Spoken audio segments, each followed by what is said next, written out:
कल हमारे विपक्ष के नेता शुभेंदु अधिकारी के कारवां पर हमला हुआ। पुलिस रिपोर्ट लिखाने की कोशिश की गई। ये हमला पुलिस की मौजूदगी में हुआ था, लेकिन कोई एफआईआर नहीं हुआ। मतलब अपोजिशन लीडर के कॉन्वॉय पे हमला हो तो आप समझते ही हैं। मुझे याद है एमपी के एक डेलीगेशन हम लोग संदेश खाली गए थे, तो वहां अगर मेरी सिक्योरिटी और सीआरपीएफ नहीं आती तो हम लोग घुस भी नहीं पाते। तो ये बंगाल में चलता है, आपको मालूम है। ममता जी कह रही हैं कि हम जो दफ्तर में गए थे, आईपैक नाम है ना, वो हम चीफ मिनिस्टर के रूप में नहीं गए थे, टीएमसी के अध्यक्ष के रूप में गए थे। अब ये लॉजिक तो हमने आज तक सुना ही नहीं। कल जो हमने यहां प्रेस की थी, इस विषय को उठाया था, उसका उनका जवाब आया है। Mamata ji, you are the chief minister and you are the head of your party, लेकिन आप मुख्यमंत्री हैं, और मुख्यमंत्री रहते हुए एक प्राइवेट प्रॉपर्टी में जाने की क्या मजबूरी थी? इसका जवाब को देना पड़ेगा। अभी तक आपने कुछ नहीं एक्सप्लेन किया कि न वो आपका पार्टी का दफ्तर है, न वो आपका दफ्तर है, न वो आपका निवास है, न पार्टी किसी नेता का निवास है। वो एक कंसल्टेंसी फर्म है। और दूसरा, इतनी मजबूरी क्या आ गई कि आप एक हरे रंग के फाइल को छीन करके भागी? और तो और देखा होगा कि उनके साथ पुलिस कमिश्नर भी थे, पुलिस कमिश्नर भी थे, डीजीपी भी थे।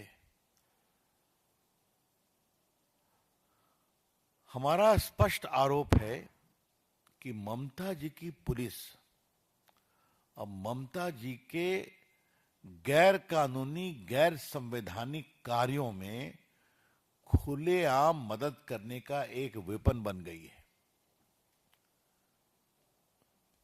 We would like to assert very clearly and categorically that the entire police infrastructure of Bengal has become a weapon in the hand of Mamta ji for all her shameful, unconstitutional, unethical and undemocratic activities.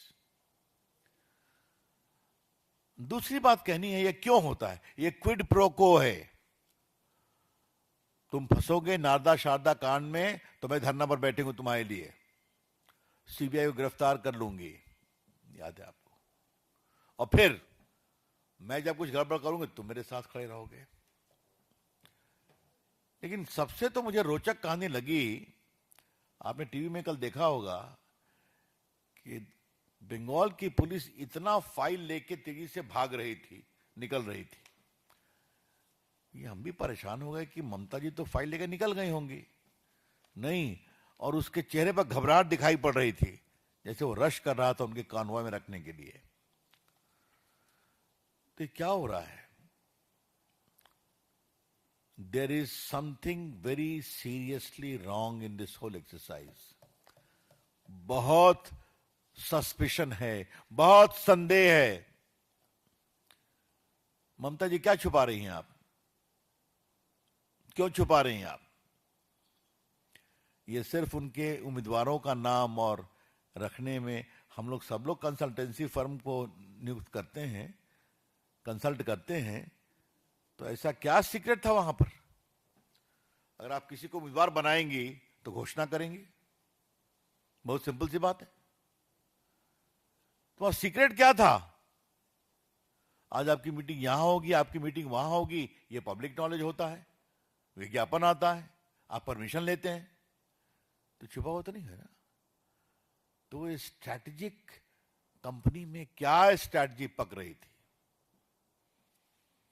स्वाभाविक है, जो media में चर्चा हो रही है कि गोवा का इलेक्शन आसनसोल कोल सिंडिकेट, कोई मिस्टर माझी, दुबई, ये सब काफी चीजें आ रही हैं आस्ते आस्ते और आएंगी। इसलिए ममता जी को घबराहट है और हम भी आस्ते आस्ते खोलेंगे, हम भी आस्ते आस्ते खोलेंगे, जरूरत पड़ेगी तो जोर से खोलेंगे। लेकिन कुल मिलाकर के अभी तक ममता जी की तरफ से कोई ऐसा स्पष्टीकरण नहीं दिया गया कि ऐसी क्या मजबूरी थी कि उनको दौड़ते हाँफते उस फ्लैट में 11वें फ्लोर पे जाना पड़ा।